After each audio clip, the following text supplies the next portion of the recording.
Hey everybody, Bryan Zane here, and it's time for my review of AEW Dynasty, which took place this past Sunday in Philadelphia, Pennsylvania.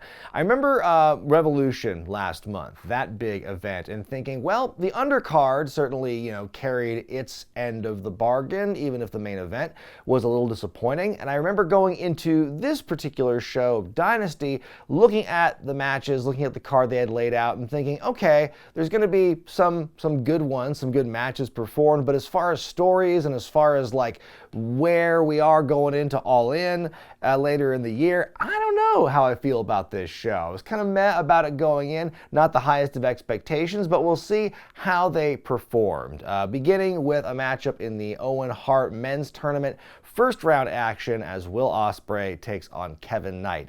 Knight's story is pretty interesting because he's a New Japan Dojo graduate. He was only signed to AEW officially like a week ago, and then he was put in a match teaming with Ospreay on Dynamite, and here he is facing Ospreay in the first round. This, of course, after Jay White got injured, and so Knight kind of gets called up very quickly. I think it's definitely holding your feet to the fire sort of thing. It's a big test for Knight to be thrown into it so early.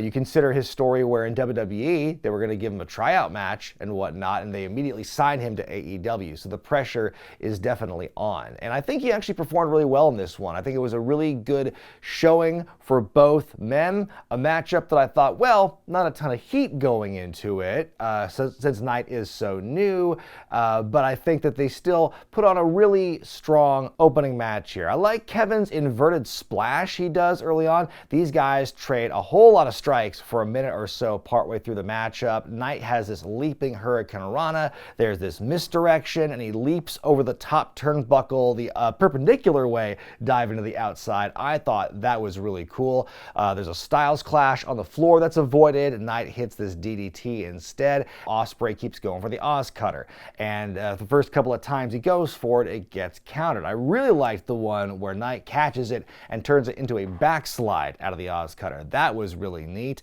Eventually the match ends with Styles clash, Oz Cutter, and the Hidden Blade is finally what gets the job done and puts Knight away for Ospreay to advance in the tournament. I'll give it 3.5 stars out of 5. This is a very good, low on stakes, high on action kind of match to start this show. Again, it's more of a way to just showcase Kevin Knight as the newcomer and, gives Ospreay some good reps. I think looking at Ospreay's history, not to say he phones it in, but Ospreay is very different depending on the level of stakes in a matchup. Like what we're seeing here in first round Ospreay is going to be very different than what we see in what I'm guessing is going to be him in the final round, for instance. But I still think that even Ospreay kind of pumping the brakes a little bit, still a lot of fun to watch. And as far as Kevin Knight and his first real big dance partner in AEW, you can't do much better than Ospreay. And I think, again, this match told a good story and set the tone. Up next are the AEW tag titles. The Hurt Syndicate, that's Shelton Benjamin and Bobby Lashley,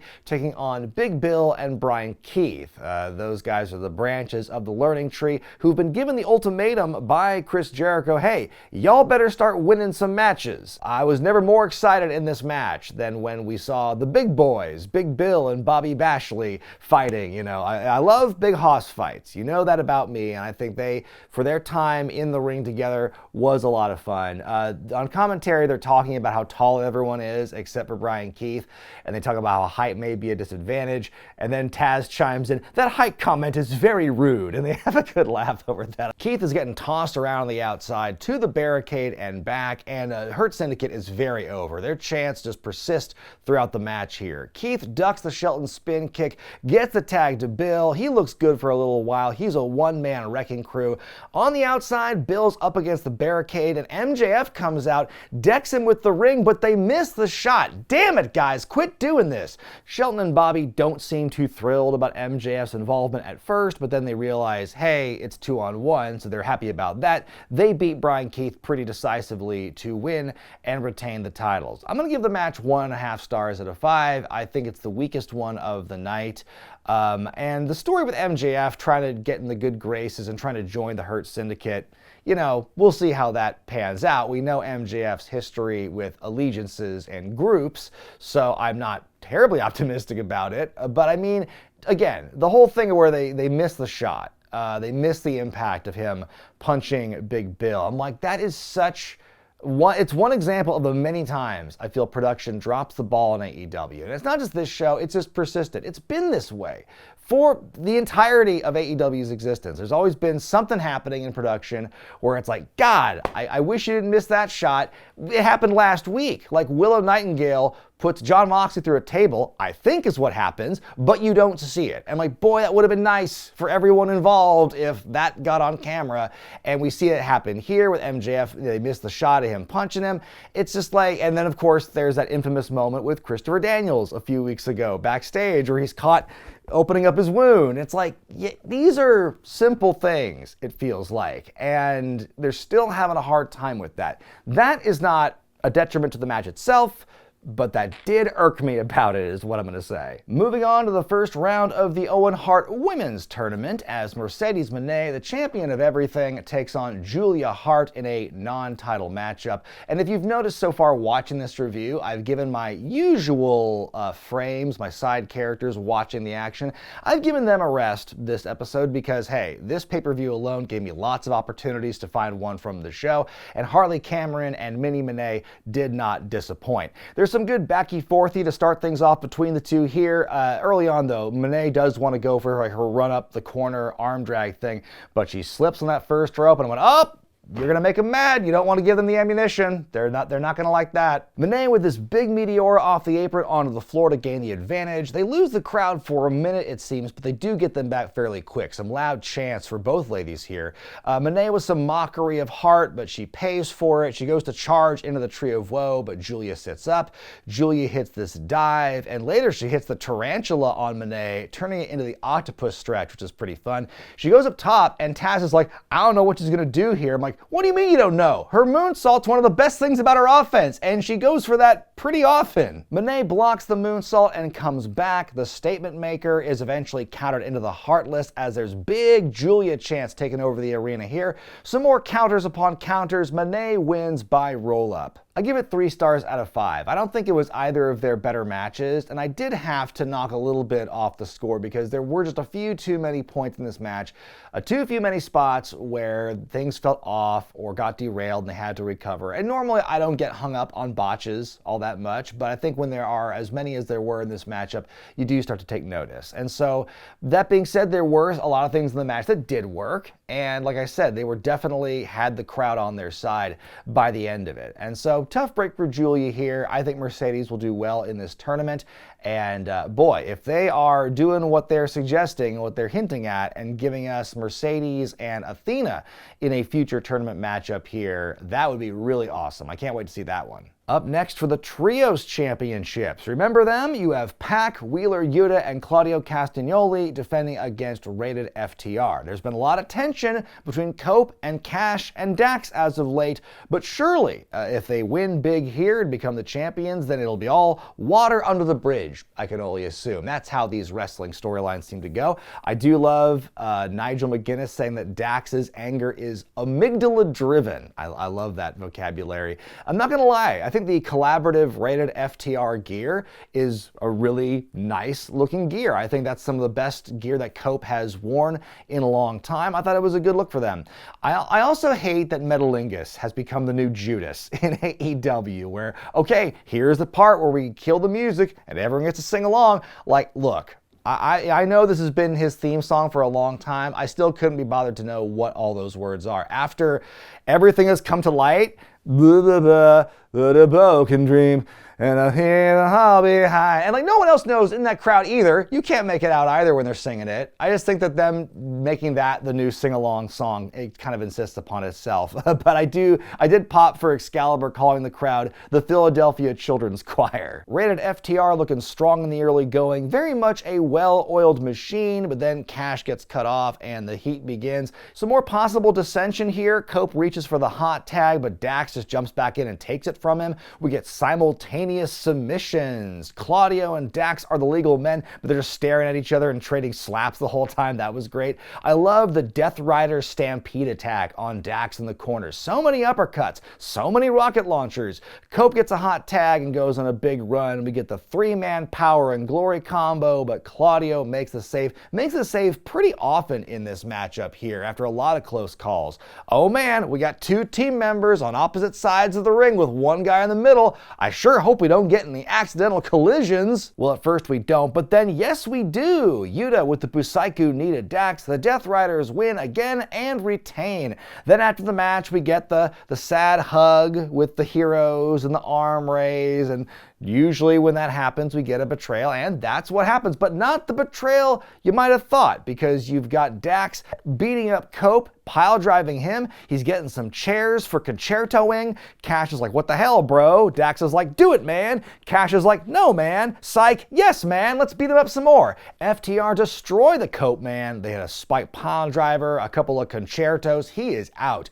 My favorite part of this, though, they have a laugh at his expense when like Cash grabs the neck brace and gets on the stretcher and Dax has to like resuscitate him. I want to see more smart-ass hijinks like that from my heel FTR, but I'm going to give this matchup 3.5 stars out of 5. This match really picked up in the second half.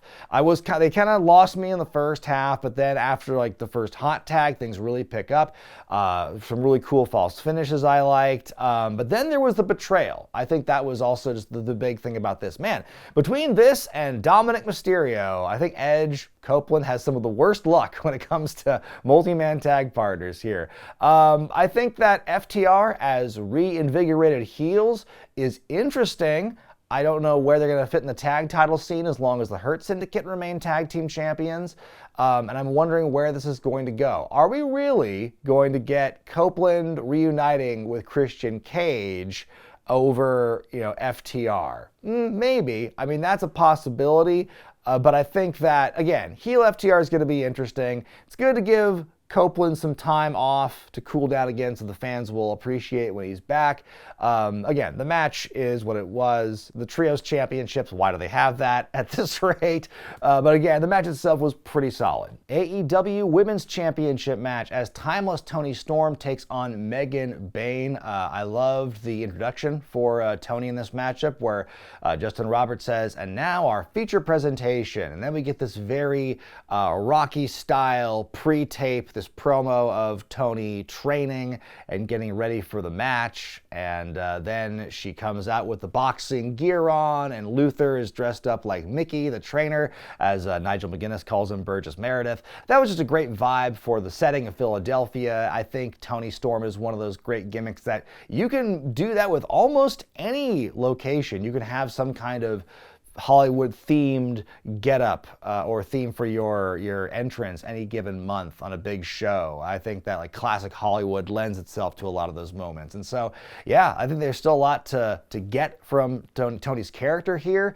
Beyond the Mariah May storyline, we're seeing how she'll do with a big monster in Megan Bayne. And she is very dominant in this matchup. She just overpowers Toni constantly in this matchup here. Bayne goes for a dive at one point. Luther takes the bullet. Then Toni hits a tornado DDT, posting off of Luther's back. That was great. Toni just continues to bump her ass off for Bayne here. Penelope Ford on the outside with some cheating as well. Mucho suplexo by the challenger. Bayne powering out of the Indian deathlock enough to get to the ropes. That's some great power on display there. Very scary looking landing for Bayne coming off the top of that suplex. It's a very close call on that fall. Storm caught in another suplex. Bayne just keeps coming. Storm throwing suplexes of her own. Bayne first kind of no-sells the first hip attack, and then Toni hits her with like two more, then the Storm 0, then Bayne kicks out at 1. I'm like, oh no, this is not going to look good for Storm. Bayne fires back, she hits a sit-out powerbomb, goes for her bow down F5, but Storm counters into the small package and wins to retain. I'll give it 4 stars out of 5. This is a fun match. I really like the story they told here. I'm not always the biggest fan of surprise roll-up finishes, but I think they did a good job getting to that point here. I think Toni Storm is, being the underdog against against the much more powerful Bayne. I think that worked for her character. I don't think she should do that every time. That could get kind of annoying, but I think it worked here. Bayne's still looking really strong. There's still a lot of mileage left in her, obviously. And yeah, I'm curious to see where the Toni Storm story continues to go, and who she will inevitably face at All In once the finals of the Owen Hart tournament are decided. I think at this point it's going to be either Mercedes or it's Athena. Another match for the Owen Hart men's tournament first round as Kyle Fletcher takes on Mark Briscoe. And the story here is that Briscoe actually has a 2-1 record over Fletcher in singles matches to date. I didn't actually know this match was going to be on the card when I put my predictions up on Friday afternoon, so I'm just going to say right now my prediction here is Kyle. I think he's going to win. Chairs are getting set up in the ring, Mark doing his traditional throwing chairs in the ring, but as the story goes, he who sets it gets it. So he takes this big move on the chairs. Not enough for the pinfall though. I was kind of surprised that we got that so early in the matchup here, but this is how Fletcher gets his heat. Throughout the matchup, we see Konosuke Takeshita and Brody King looking on as the match is happening. Fletcher with some devastating looking offense in this thing. He hits 2 straight apron power bombs to Mark, 1 on the barricade, good lord, but somehow Mark is still able to fight in this thing. He makes his big comeback. We get this big old double clothesline, which gives us a double down. Mark's coming back, but then he gets lawn darted into the corner. Fletcher hits the brainbuster on the apron, another in the ring. Somehow that is not the finish. Mark hits this BT bomb off the second turnbuckle, a froggy bow, and we get a kick out. Mark fights for the Jade Driller. He instead ends up hitting the cutthroat driver, which I thought was the burning hammer, but Excalibur gave it a different name. There's a froggy bow to the outside. He goes for another one in the ring. Kyle puts the feet up, and he ends the match with the turnbuckle brainbuster to win. I give it 4 stars out of 5. I think that the early business with the chair and not being the finish aside, I think it was a really strong matchup. I really liked how much both guys gave to each other. It wasn't just this big Kyle Fletcher dominance show. It was also a lot of great showcase from Mark. And I think some of his comebacks and his close calls were also very good. So yeah, strong matchup. Ultimately, it was Kyle's to win. And yeah, we'll see how much further he gets in the tournament as well. It's Mask versus Ring of Honor World Championship next as Chris Jericho defends against Bandido, putting his mask on the line. It's been a while since we've seen Jericho on an AEW pay-per-view, it feels like, since he's become the ROH champion. And folks, some of y'all have to stop deluding yourselves into thinking that, oh, if Chris Jericho is the champion, that means an ROH TV deal's coming soon. It's happened twice now, and nothing's come of it. Stop fooling yourselves. Jericho hits a code breaker right off the bat. He's guns blazing as Nigel brings up Jericho unmasking Juventud Guerrera in 1998. The big story in this matchup is Jericho does an awful lot of taunting toward Bandido's family. Of course, during the build to this, he unmasked Bandido's brother Gravity, making Mama Bandido cry, that nasty Jericho. And so with Bandido's family at ringside, there's more of that. It feels very reminiscent to the Jericho CM Punk match. But I love Nigel's line here where he says, oh, if Bandido loses, his mother will see his face for the first time. That's such a great bit there. Bandido's crazy agile, crazy balanced. He does his stalling vertical onto Jericho for a full minute. That was really cool to see. Jericho hits this big power bomb to Bandido off the apron on the floor. Fuck that. People complain about, oh, Moxley took a bump in some spikes.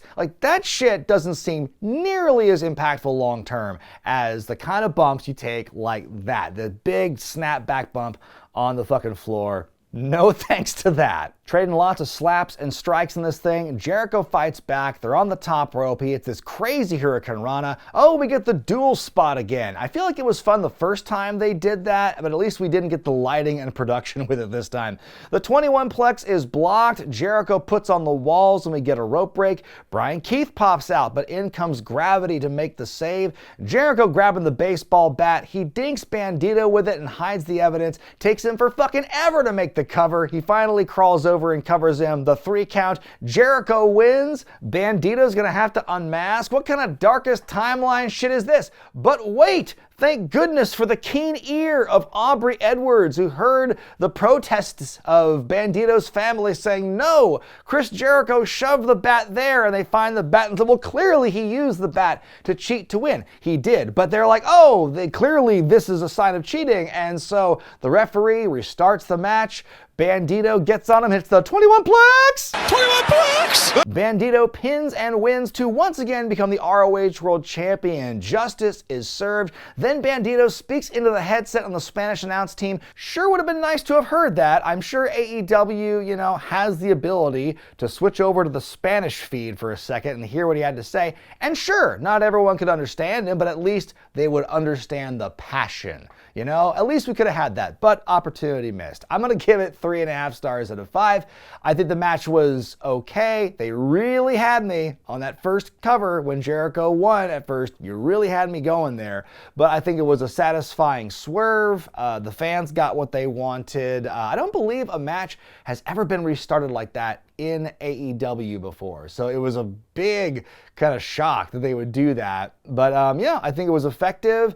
I don't think the world is ready for what lies behind Bandido's mask. And I mean that in a good way, having seen him unmasked is all I'm going to say. Satisfying swerve, great ending, and it's one of the few positives I think this show has to hang its hat on. TNT title match, no time limit and no outside interference as Daniel Garcia defends against Adam Cole. This is another match in their series, and as the stipulations would suggest, they've had a lot of problems getting matches done conclusively, which is why we're having this here. And this is an angle I've not been following all that closely because I don't watch Collision, and it seems to be mostly taking place on Collision, but I think the recap package they did told a pretty good story to help fill in the gaps for me. And the big story in this matchup is that early on, Cole jumps off the apron, seems to hurt the formerly injured ankle or foot, and Garcia smells blood in the water and so starts attacking the leg for several minutes after this point. But he's not just the leg. I like Garcia's consecutive neck breakers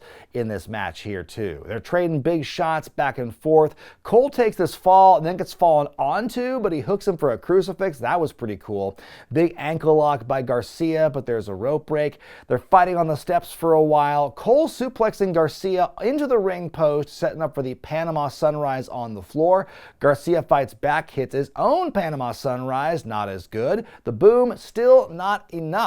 Cole then spams Panama Sunrises for his own, none of which look great. He hits the boom, the cover, and the win. We have a new TNT champion. I'm going to give it 3 stars out of 5. A bit too many Panama Sunrises for my liking, but besides that, I thought it was a very physical matchup, very intense. I liked the chess game Garcia played with Cole throughout, like trying to exploit that leg injury and whatnot. But yeah, Cole's a new champion. I'm happy for him. I think it's a big rebound when you consider how his career got derailed after that big injury. He was the Owen Hart tournament winner, and then nothing came of that because of the injury. And so it's good to see him kind of get some momentum again. Garcia's TNT title reign, I was excited for him at first, but then nothing happened during that reign. He spent more time challenging for other belts than defending his own as he was the champion and being involved in these other things that had nothing to do with his belt. And so that wasn't a very good use of him as champion, but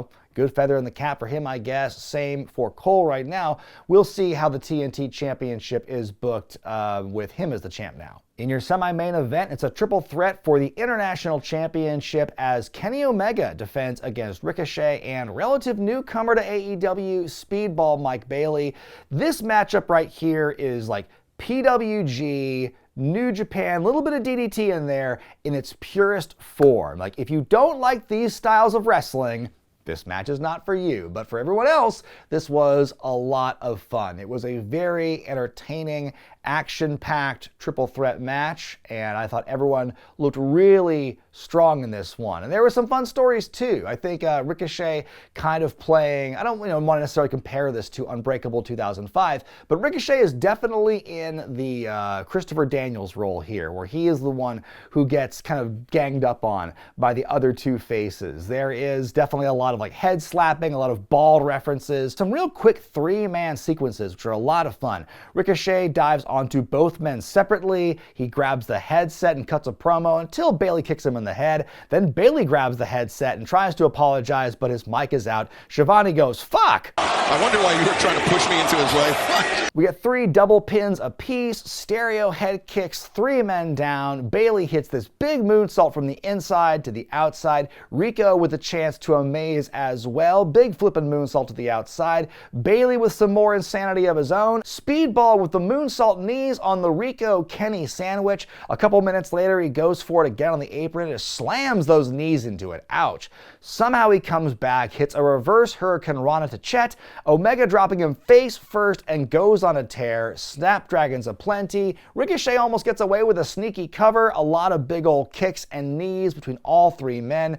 Bayley goes for the ultimate weapon, but he hurts that knee again. Omega with the knee bar. Ricochet with a 450 onto Omega. At one point, Ricochet hits the vertigo on Bayley and he kicks out, but I hate the fact that Omega is just like in the shot on the outside looking at him as that's not even looking at him as it's happening. It's like no sense of urgency, and like it's kind of a nitpick, but I'm like, that was kind of a moment where like, why aren't you trying to get in the ring and at least make an attempt to look like you're trying to break it up and not depend on Bayley to kick out? Poor Mike Knox has taken so much friendly fire in this matchup. Near the end, oh shit, Speedball with the crane pose, sweep the leg, Rico. The kick actually works. Speedball hits the ultimate weapon, the cover, but Omega with a V-trigger to break it up. Up in the corner, all 3 men up top. Omega with an avalanche one-winged angel to Ricochet. Bayley's caught up in the corner and can't break it up. Omega wins and retains. I give it 5 stars out of 5. Fuck yes. Like, what a match. That is what this show needed. Some crazy flips and dips and just a wild triple threat match to get the crowd going. I think anything could happen. These 3 guys are also great in their own way. And like I said, Ricochet is really thriving as a heel now in AEW. Mike Bailey's been showing the world what he can do. And I think he is just got so much potential in AEW. And when these 2 are working with a guy like Kenny, you know you're going to get some magic here. And this was just a great story. Great action, great selling of the leg by Speedball. Just a great story told in this ring. It is certainly a triple threat, I would say, for the ages. I think it's one of the stronger matches so far this year, in my opinion. But then we see Kazuchika Okada, the Continental Champion, on the scene. We get champion and champion, fierce rivals. They face off for like 8 seconds before Omega leaves. Well, they could have milked that a little more. Between that and then Kenny's return earlier in the year and the face-off they had, it really seems they're going to have a match with these 2 at All In. My only question is, would it be maybe a unification match? I think the problem of too many belts in AEW is real. I like the international belt more than the Continental Championship, but the Continental Championship is linked to the Continental Classic, and I don't think they would just absorb that into the international belt. Or maybe it's just going to be, a spectacle, an exhibition where no belts are on the line. Either way, I'm sure Okada-Omega is going to be a great match. Well, last month's world title program with Jon Moxley and Cope was pretty lackluster. Surely they won't make that same mistake again this month, right? We can only hope, as Swerve challenges Moxley for the AEW world title in the main event. I did appreciate Swerve's Static Shock cosplay when he made his way to the ring.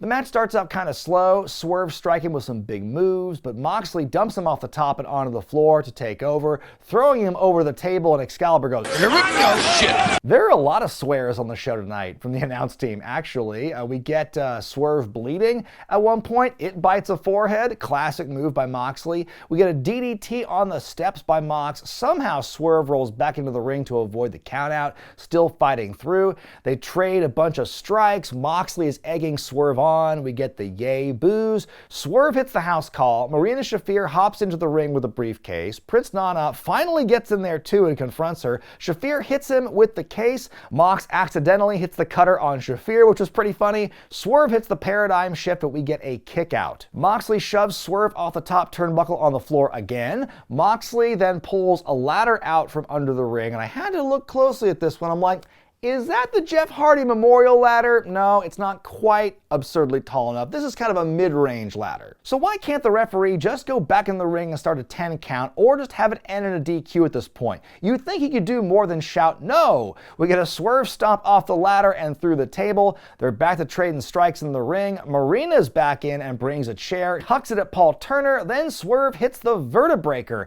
Out comes Hangman Page. He's loading up for the buckshot. Who will he hit? Wait, here come the rest of the Death Riders for the beaten. Page fights them off. He hits the Deadeye on Moxley. Then in come the Ops to fight off the rest of the Death Riders. Swerve hucks the chair at Moxley. We get the Swerve stomp. Still no referee. The lights cut out. Who is it? It's the Young Bucks. We haven't seen them in 6 months. They hit the BTE trigger. Moxley with the win to retain. Huh? From a nuts and bolts perspective, I liked this match more than Moxley-Copeland at Revolution, but a far more disappointing and kind of frustrating outcome than last month. Like, really? The Young Bucks? Like, this doesn't make any sense, because the Young Bucks the Elite were driven out by the Death Riders. Let's not forget that, because the Death Riders, Blackpool Combat Club back then, whatever you want to call them, their hostile takeover angle was way more compelling and seemed a lot more serious than the hostile takeover angle the Elite were doing, making them look shit by comparison. So for them to be the ones, I think there was the kind of rumor where, oh no, the Elite are going to be the ones to fight the Death Riders. But I almost think that them joining the Death Riders is a worse scenario. I don't get it, And I mentioned it before in my Revolution review. If this is really the long-term plan that we're going to wait for Darby Allin to get back from his Everest vacation to come and be the conquering hero, could you at least throw something in there in between that's going to keep it interesting and like make you want to like cheer people, give Swerve or Hangman a little bit of hope. And here's the thing. Darby comes back. I'm sure the AEW fans will receive him well and they'll cheer, yay, he's back. But like, is he the guy to really dethrone Moxley after this? Will the fans accept him over guys like Swerve and Hangman, who on so many levels have stories that are so much better than Darby Allin? It just seems like an interesting gamble to me. Will it pay off? Are they actually going to still go through with it? Who knows at this point? Why are the Ops involved? Are we really setting things up for, anarchy in the arena? For Double or Nothing? Like, wow, okay, like a match where Moxley gets to hold the belt on for a little longer and there's no resolution. Again, I don't understand why the Young Bucks are helping the Death Riders at this point. Are we getting Jack Perry coming back too? Where does Hangman and Swerve fit into this? We finally got some good, like another great story evolution with those two, where Swerve acknowledges he deserved his house being set on fire, and now Hangman sees him in a different way. Like, there's something way more interesting with these two than there is with whatever, like, the world title thing is going on. So maybe if you had Swerve or Hangman win the championship soon after all this, that'll be nice, but it's like we're gonna have to wait for this Darby Mox blow off first. I don't know. I just feel that this is going to continue to turn people away. It's a frustrating thing to look at when the rest of the mid-card and the undercard is generally like doing okay, and you have this main event angle which is just like the bane of this company's existence, and it continues to drag. Now, at Revolution the previous month, the main event sucked, but at least the undercard was really strong and helped buoy it up. But the same cannot be said for this month's show, because the main event still really whack, and the undercard, although like okay, not nearly as many huge takeaways as you could get from Revolution. There are a couple of matches on this show that I think are worth watching. The men's Owen tournament matches are great. The triple threat was fantastic. And I think the FTR betraying Copeland moment was good in its own right. But again, the main event, pretty lackluster, pretty frustrating way to end these shows. The mid-card clearly cannot do this sustainably, carry their own and carry the main events side of the equation as well. So again, it's a bit of a step back for AEW. Normally their pay-per-views perform fairly well. This one, I just wasn't feeling for a couple of reasons. But what did you think of Dynasty? What were your favorite matches and moments from the show? Let me know in the comments section below. Be sure to give the video a thumbs up if you like it. Subscribe to Wrestling with Regret if you haven't yet. Hit the bell icon for all the notifications. I'm Brian Zane, and I'll see you next time.